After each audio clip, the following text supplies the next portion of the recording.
Good afternoon, everyone. We start the press conference with the president of EuroLeague Basketball, Mr. Ντέγιαν Μποντιρόγκα, and the CEO, Mr. Chus Bueno. Before we open the floor to your questions, the questions of the media, I would like to give the floor to Mr. Ντέγιαν Μποντιρόγκα to share some opening remarks. Thank you, Alex.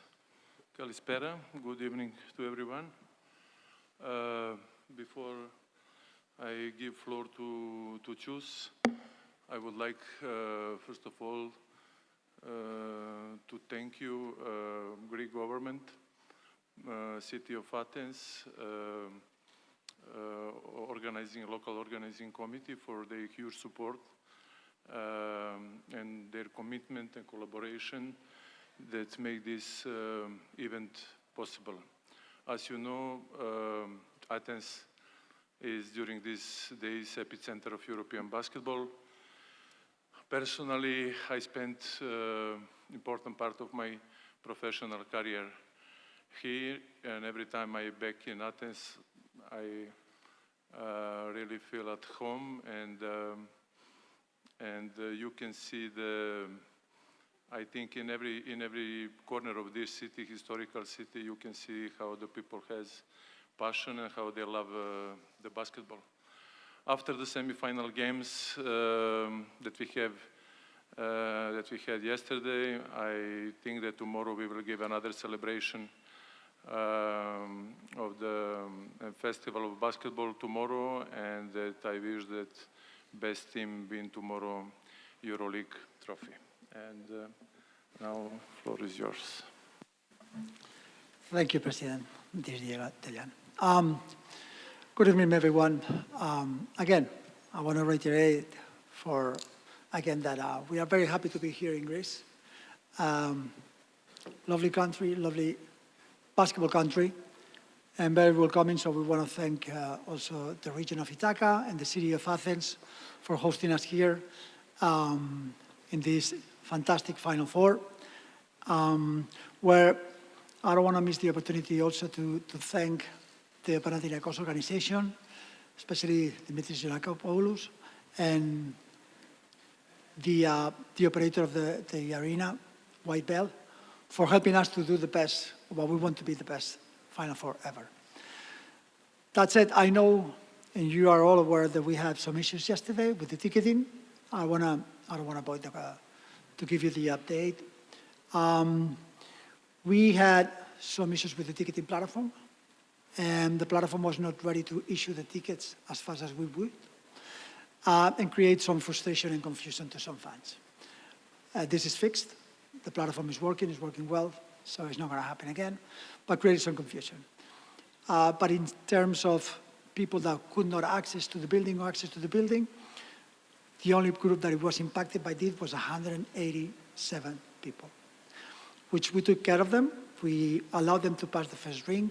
We checked the list, and when they were in the list, because in the platform we have the list, even though we couldn't issue the ticket, they went through the security, they went in. No one without a ticket. I know there is a lot of royalties in social media. We've been talking with the security, we've been talking with the police. No one without a ticket was inside the building. And then these 187 people, once we checked that they were in the list, we allowed them to get in, okay? But in any case, we want to apologize to the fans. I know that especially there were Fenerbahce fans, so we want to apologize to the Fenerbahce fans and say, I'm sorry for what happened. We managed to get them in before the game started, so they didn't miss the game, but we didn't like that. Fenerbahce fans are our fans, our EuroLeague fans, so we are with them, and we also feel the frustration that they felt. We feel it as well. That said, I will also say that we are working with the police, with the government, with White Bell again, to have the best experience access to the arena tomorrow. We're going to have a little more control because I know that it's exciting for a lot of Olympiacos fans to come to make sure that no one without a ticket, like yesterday, will have access to the arena. And we're going to increase a little bit more the security because it's super exciting to have a final in your own city, and maybe more people want to come. That's security, but it's normal procedures. And we want that tomorrow is a celebration of basketball. Tomorrow is a big game. We want everybody with tickets to enjoy the game in their seats and have a very, very exciting final between Olympiacos and Real Madrid. That inside of the issues of yesterday. And you guys, I'm happy to answer any questions. But also, we were here to talk a little bit about the EuroLeague, how healthy is the EuroLeague today, how engaging and great is the performance. We had, during the regular season, 122 million spectators watching the games. We have 1.5 billion views in social media, plus 80% from last year, from previous year, and the live games plus delay was 82% compared with the previous year.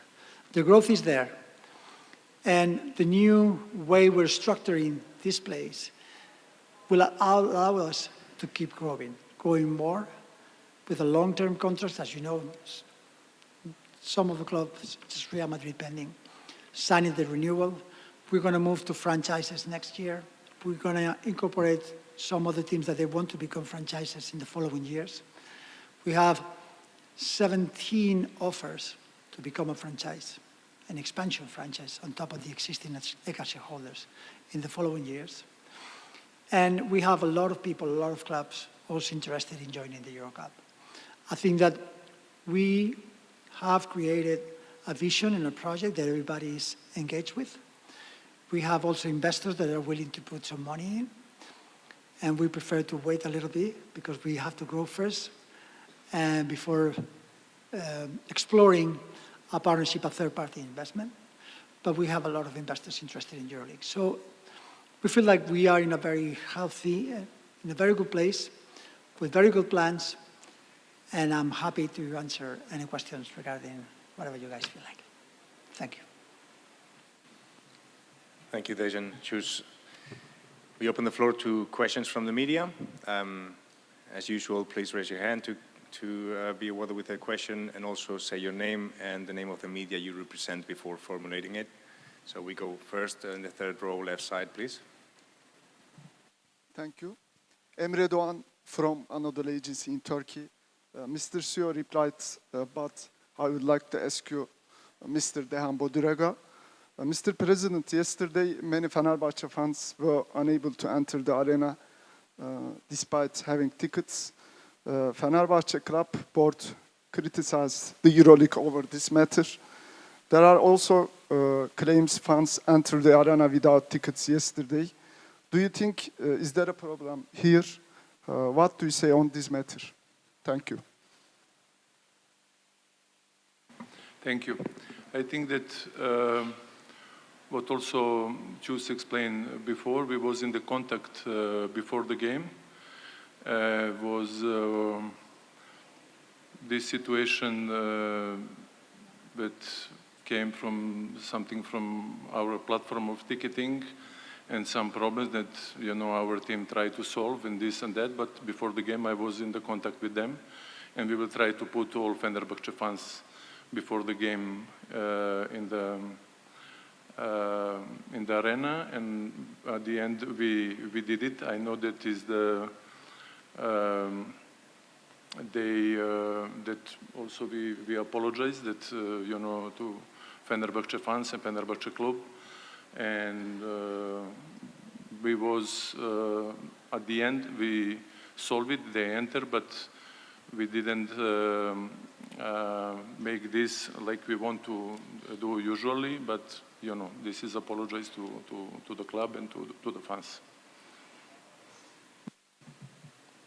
Thank you. More I questions? want to make it clear that everyone was in, and no one, there is no one fan that was not allowed to see the game. Thank you. More questions? We go to the first row, please. Two questions. First in the middle, then we go to the corner. Georgia Americanos from Americanos 24. Quite a few questions. Hope to get the mic again. But first, in regards to the Serbian clubs, considering how important they are for the EuroLeague, for the EuroLeague product, you mentioned billion impressions, and I'm sure Crvena Zvezda and Partizan were important for that. Are you guys looking to give them permanent licenses? Because it's still pending. Thank you. Thank you. So both expressed an interest to become a franchise. We got a letter of interest from both of them. We don't know how quickly we're going to expand. Maybe we can have 2 more franchises next year, or in 2 years, or in 3 years, 2, 3, 2.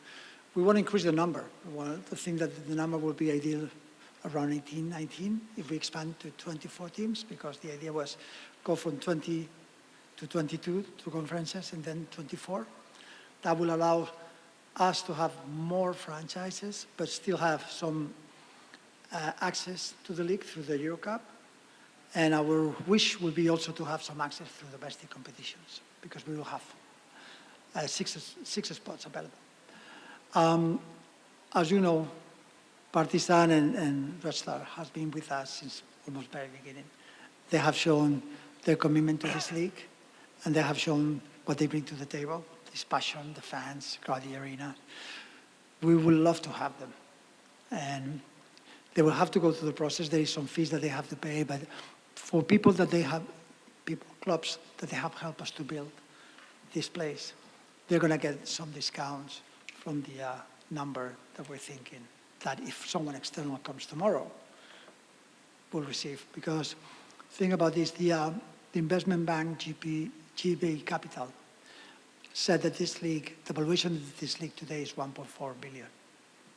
So the shares that the Eka shareholders has, it's a value of 83 million euros.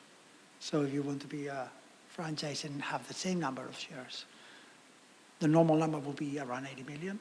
But for those that have been with us, well, no, much less than that.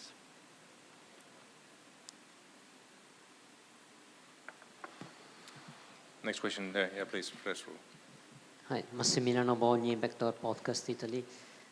Mr. Bueno said yesterday, we are trying to maximize TV rights. You said that after scheduling 3 out of 4 playoff game 1 in the same evening with just a split of 15 and 45 minutes in 2 different time zones. So what's the problem of scheduling better the EuroLeague? And is it just a matter of how much freedom you give to certain teams to select a certain slot in the schedule, or is there something else? Thank you. No, I mean, we give them flexibility. We want to be flexible too. There are some teams that are reaching out during the season playoffs and to see if they can play earlier or later. They don't make the last decision, but we listen. Sometimes it's a media issue. Sometimes it's programming and counter-programming, what is at the same time in some other channels. We take into account everything, and also what's the best time for the teams, scheduling, the arenas. But I think that we are open always and flexible to hear from the clubs what's the best timing and scheduling for them.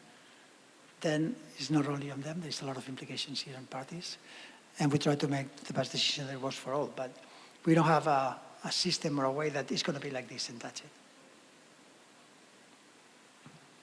So we go second row in the center, please. Good evening, Antonino Morici, La Gazzetta dello Sport. A question for Mr. Bueno. I would like to hear your thoughts on the recent interview at Jerry Cardinale, owner of AC Milan. I try to summarize. He said that EuroLeague has been around for 26 years and most of the teams are not profitable. It's not sustainable, so I think it's up to European soccer clubs to partner with the NBA, and that's what he wants to do in Milan. What are your thoughts? I don't know Jerry, so I don't know how he is as a person, but I think that the comment was a bit disrespectful and a bit arrogant. Disrespectful because he's saying that because the business is not sustainable, I will fix it. So it's a money play, and he's not thinking about Olympia. Milano, with 100 years, almost 90 plus years of history, where we have Antonello Riva, Peterson, Mike D'Antoni, Meneghin, you name it, right? And I think that the people in Milan, the Armani family has built a community, culture, tradition, identity. And I think that we have to respect that. And I'm sure that the basketball fans in Milan will respect that. But it was surprising because, I mean, when I said arrogant, the Italian league is losing Serie A 300 million a year, maybe 4 billion in 10 years. And he knows how difficult it is to have your own arena. He's been in San Siro 100 years. He's one of the few teams that they don't own an arena. And he said that he's going to fix everything. I don't know. For me, it was an unfortunate comment. He was a particular one guy. I don't think that the NBA is thinking this way. We're talking how we can create the best merge or the best partnership, you name it.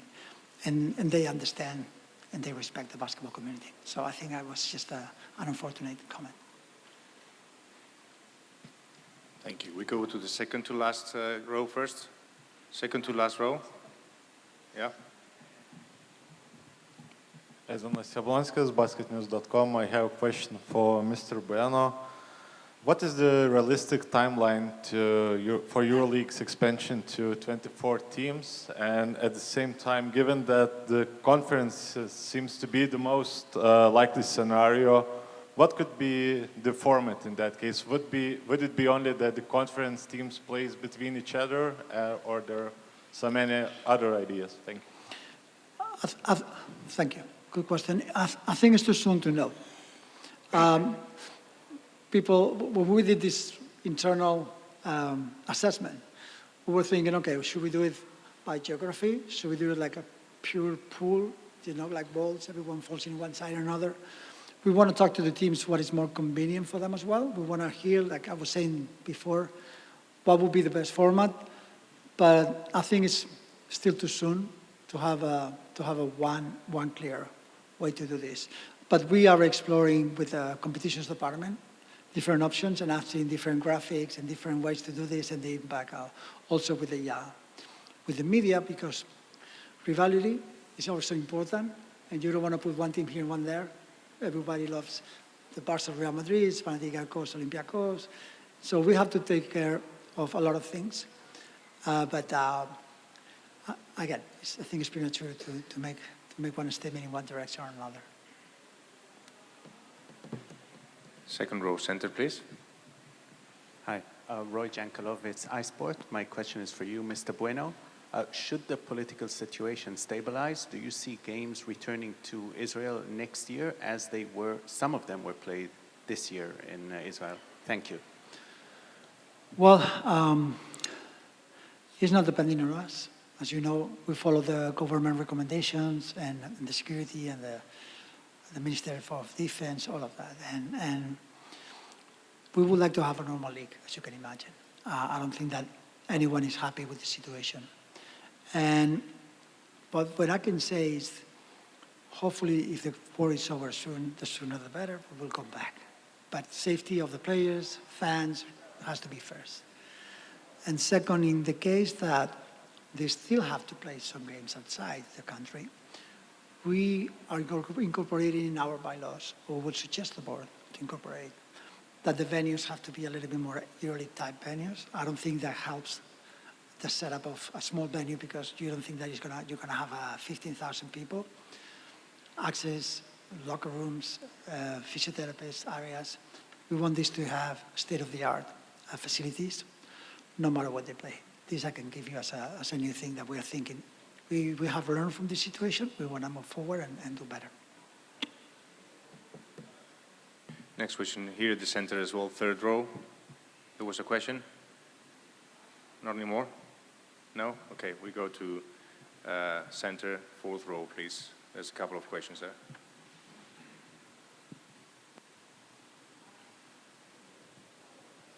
Hello, I'm Dimitris Chrysanthis from Mega TV.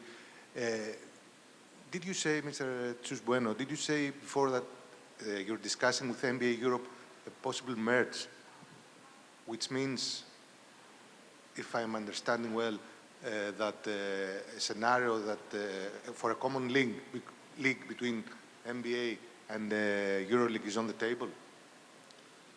sometime? I would say everything is on the table.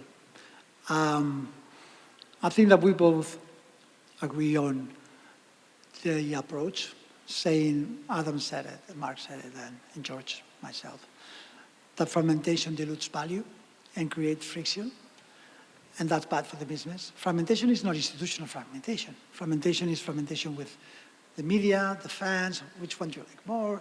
You're fragmenting doesn't help. We are in a moment where basketball opportunity is there. We see it here. It's amazing, the momentum that we're having on the court and how outside the court we want to maximize the opportunity of the momentum. And it has to be a partnership or you name it. I said merge, it could be a JV, it could be whatever.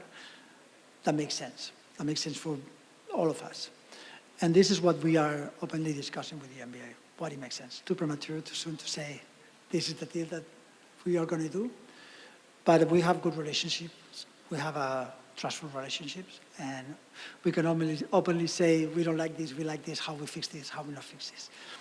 And as we both saying, if we really want to do this, we should figure it out. And if it's not, because for whatever reason, they don't finally come, or they want to come a different way, or they're coming, the EuroLeague has a good plan. We as executive, and me as a CEO, we have to have a vision and a plan and a project and a revenue play and a fans place, marketing. We have all of that. So we're good. The teams, the clubs unanimously approve of the plan. And we move forward. And if for whatever reason the NBA wants to come to the table, they come into Europe finally and they want to explore doing something together, I always say we should be open because we will maximize the opportunity together. And by the way, the board agrees with me. The board, the clubs, agree with me in this approach. It's not just saying it because he's a former NBA guy. Thank you. Next question was fourth row again. Yes, please. Marko Lahovic, Sport Club Serbia. We know that last year Final Four was in Abu Dhabi. Back there was some talks that for sure Final Four would return to Emirates. Now it's in Europe. Do you have any idea what would be the next destination in next season, considering hosting the Final Four? So, as you might know, we have an agreement, existing agreement with Abu Dhabi for the next year.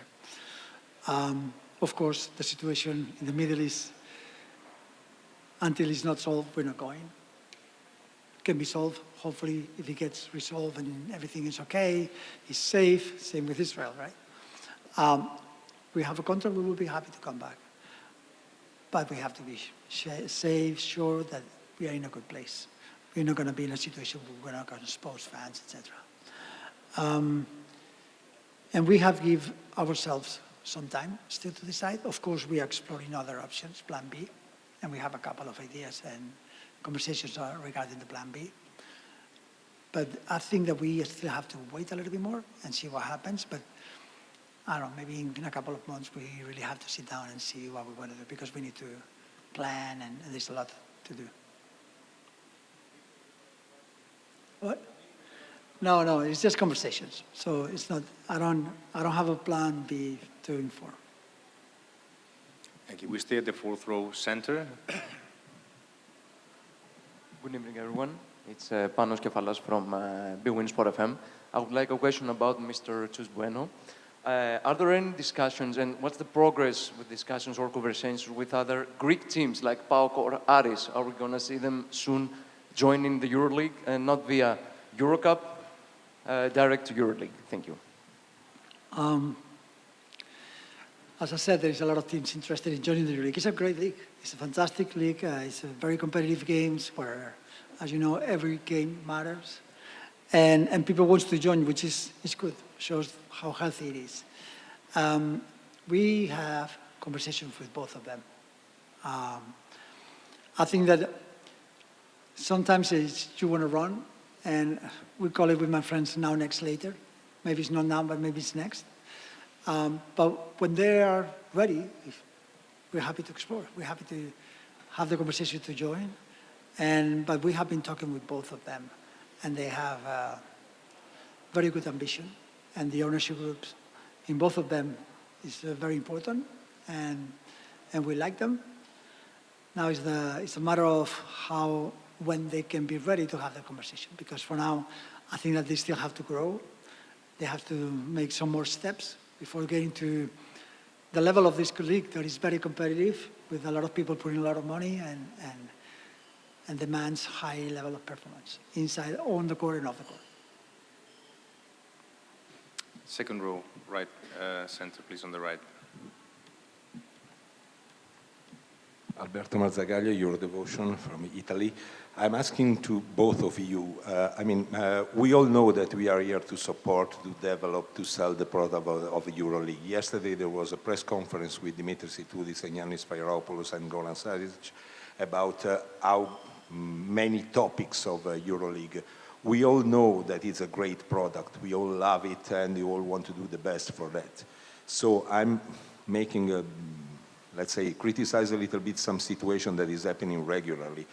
Reading the 500 pages of the bylaws of EuroLeague, there are regularly some of those rules that regularly are disrespected by the clubs. I think I'm talking in terms of communication. For example, availability the day before a game at a certain time of one player and the coach for 15 minutes. This is just one that I remember well. Or the communication of the injury list the day before the game at 6 o'clock, and if something changed, the day of the game at 12 o'clock. These are all small things, small details that can make our product bigger.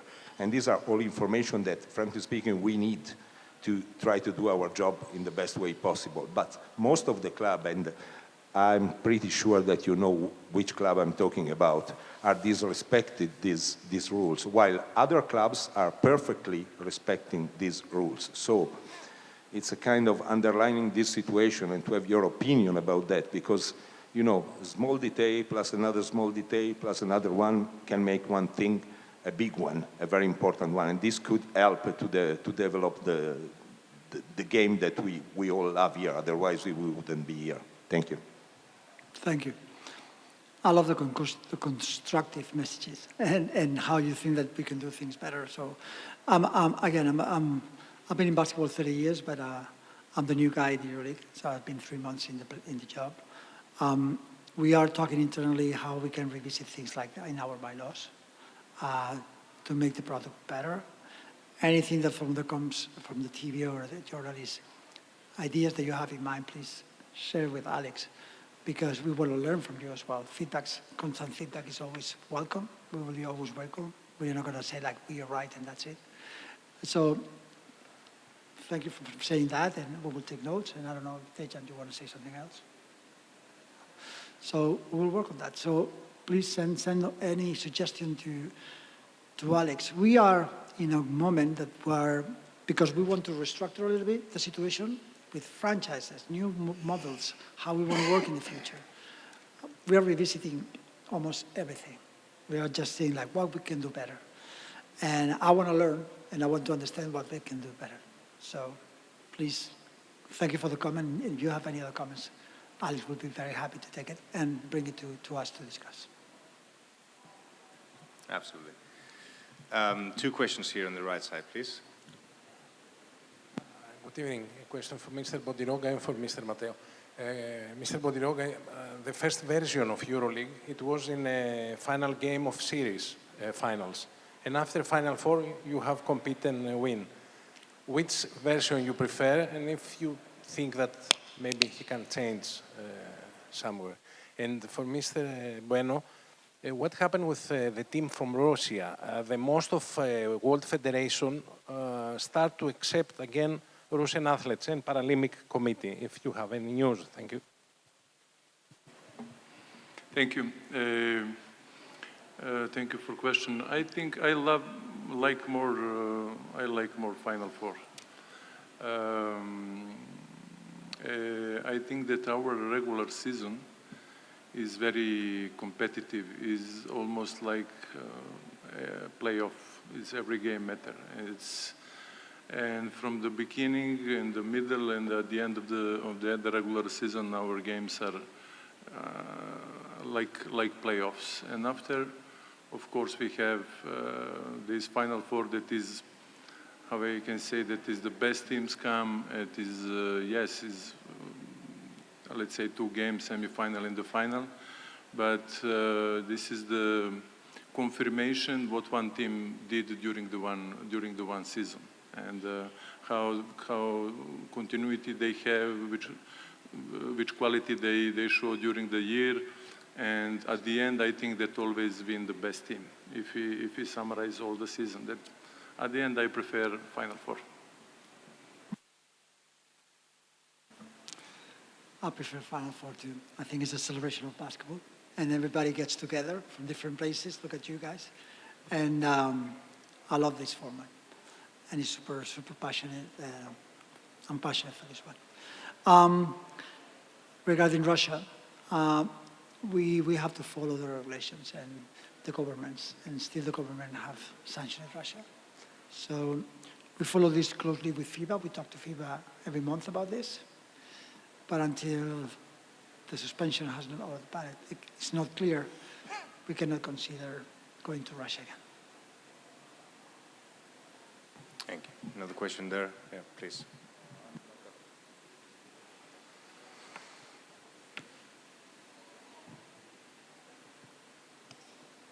Aris Barkas from Eurohoops. This is a question both for the President and for Mr. CEO. Because, as you said, Mr. Bueno, you are new to the job. Can you give us an update about the talks with Real Madrid? Because this is the only shareholding team that hasn't yet committed or signed the new 10-year deals. Thank you. Thank you, Aris. We are in constant communication with Real Madrid. We were talking even just the day before the game. We are optimistic they're going to end up signing. But you have to ask them what they're going to do. If you ask me, I think that they're going to end up signing. They are one of the founders of the EuroLeague. They have been creating value. They have a lot of investment here. They have shares. They have decisions to make at the board. We want them to be with us making key decisions in the future. And they have revenue streams that they could get, if they're with us, that they would not get. I think that is important for them, being pragmatic, but also I think that is the best place to be right now. More questions. At the back, please. Last row.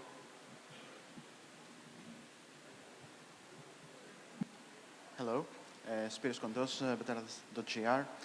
Last year, in these days, legendary coach Obradovic said that the games were too many for the players and too difficult for the coaches to do their job. Are you thinking of reducing the number of the games? Because from last year there was an increase because of the 2 teams added, and this year I think there was a sense of dissatisfaction from the European EuroLeague Player Association. Thank you. To Mr. Bueno. Okay. I can hear you very well, so I'm going to try to answer. If I say something that is not answering your question, please ask it again. We have been discussing internally if we should change the model of the competition. And then we brought to the board a couple of options. 2 conferences with 20 or with 22 teams. We had discussions with the media, the impact on the business. They had done their proper assessment about the impact on the club's business. And also we were also considering what ELPA, coaches, and everyone was saying. Again, we listened.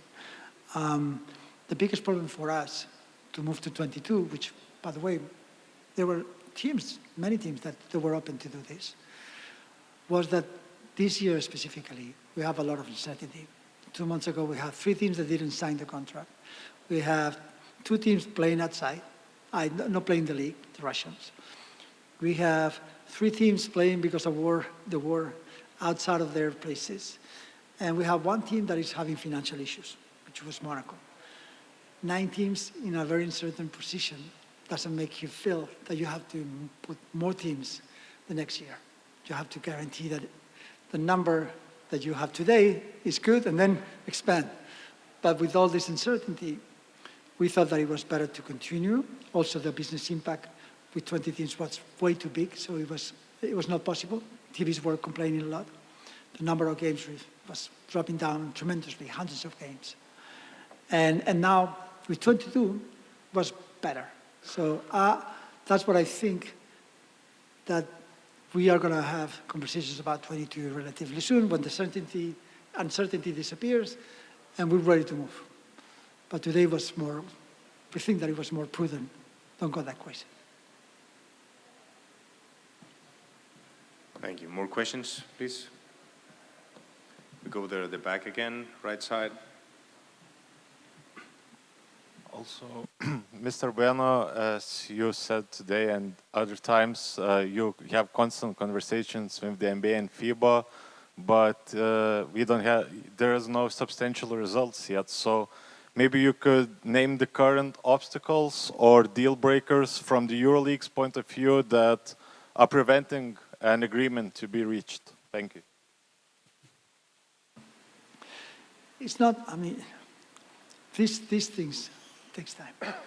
It's not only about, how will the formula competition, who's in and out, how many teams. It's also about the IP, what happens with the, there are a lot of business conversations. What happens with the IP, what happens with employees, what happens with the existing partners that we have deals with, what happens with a lot of stuff. So right now we are trying to set up the table. Okay, what is important for you, what is important for me, what are the red lines? Clearly the NBA wants to operate this league because they feel like they can bring value operating the league and they can bring commercial opportunities. We're not saying no to that, we're open to that.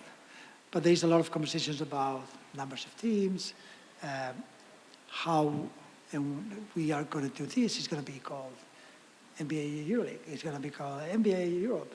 We don't know. So we're putting a list of topics, and if there is any red lines. And from what I'm hearing, of course, we have a lot of interest in different stuff, but they're not red lines. We're just exploring, which is good.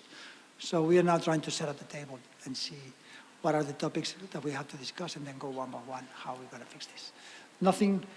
We don't want to say too much because then we're talking about one thing and another thing, and that we're not in the moment that we are discussing a specific, if it's 1 million or if it's 2 million, if it's one club or this club. So we are not going into specifics today, but it can be maybe next week or in the next following week, following month, that we can start landing things, and then we will inform the people, communicate what it is, what we are deciding. You will be informed when there is something. Thank you. Go to the first row, left side, please. Thank you. George Americanos from Americanos 24. A couple questions. First off, in regards to officiating, what steps are being taken to better officiating in the EuroLeague as far as the screen being HD on the replay center, or making life for both coaches and the referees easier? And second of all, I know how big fantasy is for all the fans and even the players. I was wondering what other marketing tricks you might have up your sleeve for next year.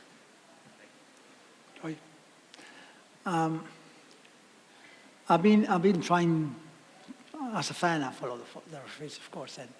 And first of all, I would like to say that, I mean, he's a legend. He can answer this question. But as a small player, I can see the difference between today and 20 years ago, how fast and how athletic the players are. So for me, it's much more difficult to be a referee today than 10 years ago. And then we try to understand how we can help them to do their job better.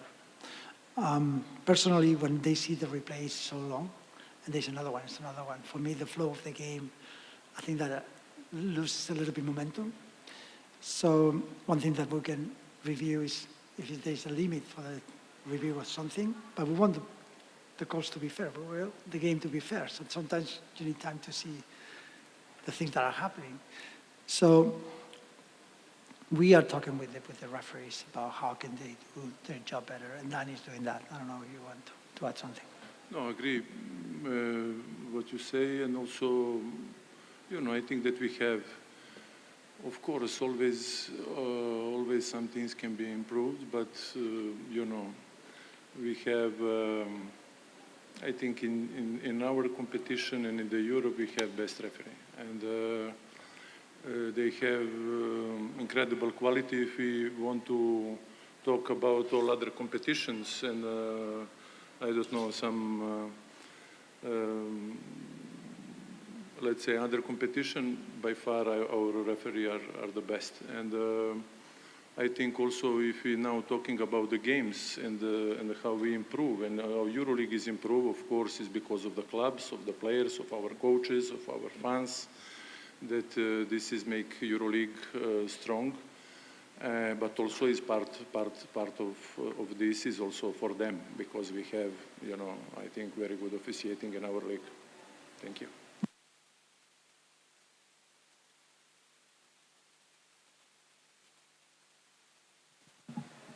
The second part about fantasy, the importance of EuroLeague fantasy for the fans, the players, and anything new coming up next year. Thanks.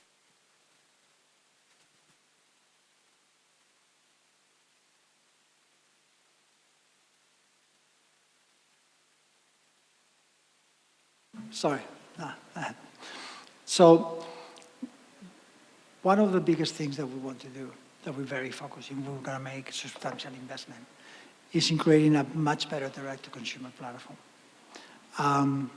We have a very good media deals and media partners. We have good B2B sponsorship, but we think that we can do much better in direct-to-consumer.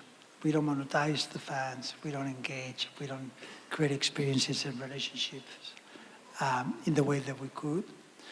So what we are trying to do is, we have our website, our app, our fantasy in different places. So we're going to put everything together in one strong backend platform, which will be our platform, our code. And from there, having all the funnel in one place, we're going to start building products and services to interact with the fans, because we don't have that today. Whether it's the OTT, whether it's fantasy, gaming in general, whether it's ticketing, whether it's other stuff, we want to have more control. And also create a platform for others. So we're going to do it for the EuroLeague, we can do it for the EuroCup, but then all these products and services, if there's any league or anyone that wants to use them, we're happy to share it. But we have to do that. We don't have a very strong relationship, direct relationship with our customers. A couple of questions here. We do these 3 last questions because then you have the open to media practices. I know many of you have to go there, so let's go with 2 questions. Second row first, then to 5th, and then we move to this other side. Hello, everybody. Hello, Mr. President. Hello, Mr. Bueno. I would like to ask you not to dribble like Ντέγιαν did as a player, but tell us if you have offered 3 years contract to Pau Canaris, +2, and what about Bourg, and what about the rest of the French clubs? We read the announcement of EuroLeague with Asvel, but are you sure that Monaco will play next year, and also Paris? Thanks. Yeah. Pau Canaris, yes, we're talking to them. I think that there are some clubs, as I was saying before, that we want to protect and develop, to have them to get to the top level, to their 100% of what they can be. And we are talking to them how we can help them. Maybe it's 5 years with EuroCup, but maybe in 3 years they're ready, they jump into the EuroLeague. Whenever they're ready, not before, not after. Of course, they have to go through a process, they want to become a franchise, blah, blah, blah. If not, they will always have access to the EuroCup. If they're playing the EuroCup, the EuroLeague, if they're playing the EuroCup. Okay, because this is the natural way as well.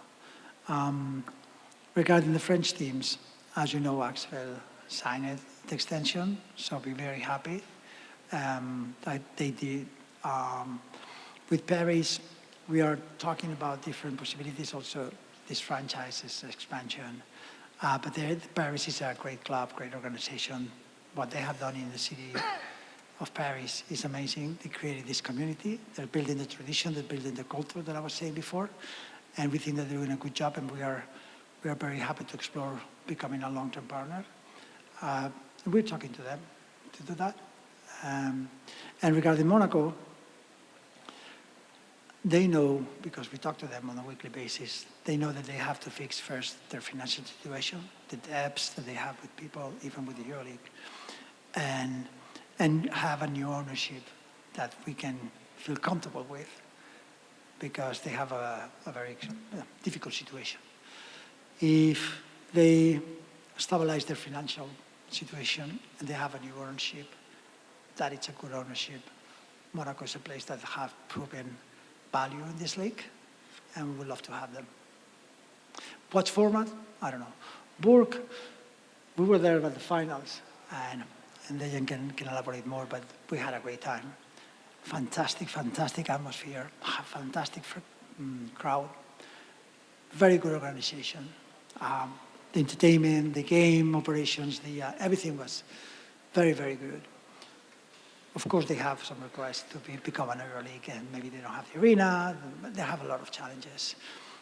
But if for whatever reason they not end up in the EuroLeague, definitely will be one of the clubs that we will want to help and explore a long-term partnership with them for the Euro Cup. Brief roll, please. One more about Partizan and Zvezda. Those are the two clubs that are most oftenly fined by EuroLeague because of the stuff going on in the standings by the fans. So, what can EuroLeague do other than fining? Is it the solution to fine more, or there is any other way to stop those things happening in the stands? Well, I was this morning actually with the disciplinary team trying to understand a little bit more what are their difficulties executing their work. So there are things that are impacting on the game and the results of the game that I think that we are going to sanction a little bit harder, but we want to protect the game integrity, and no one has an influence on the game or stops the game or throws something on the game that we have to stop. This we want to review and make a little bit more harder sanctions, because we have to protect the flow of the game, and everyone that is around the game. There is other things that maybe are bad habits, I call it, and we have to work with the clubs to eliminate this, that they don't have, that whatever this is doesn't have an impact on the flow of the game or the normal game, but it's not acceptable to happen in an arena. We want to work closer with the clubs to finish this. And if it happens once, the sanctions would be normal. Happen twice, a little bit more. But if it happens over and over again, the sanctions are going to be very high, because we need to motivate people to stop doing things that they shouldn't be doing. Okay, we go to the last question, second row here. Hi, Mr. Bueno. Again, a question. Regarding Hapoel Tel Aviv, how close are they in their talks for the 3-year extension? And are there talks with Hapoel Jerusalem, who play in the Euro Cup, and they want to play in the EuroLeague? Thank you. I think you know the answer. They both want to play the EuroLeague. One is playing already the EuroLeague, and he's going to be playing the EuroLeague next year. Yes, they both have aspiration to be in the EuroLeague. They both have been requesting information to become a franchise. Again, this is franchise extension, for you to understand. Now we're having exploratory conversations. The process will start July 1st, the official process. We can share some information, we can gather some information from them, but the real conversations and the process will start July 1st. The idea is during the next season, get a deal in place with whoever we decide, and then present it to the boys like this. For these reasons and this project, we consider that this could be one. And they will say yes or no, it's a board decision. But the idea is to prepare everything during the first 6 months of the competitions, to start making decisions the second 6 months of the competition, or the calendar. Choose Dejan, thank you very much. Thank you very much, everyone, for attending. Enjoy the games tomorrow. Thank you.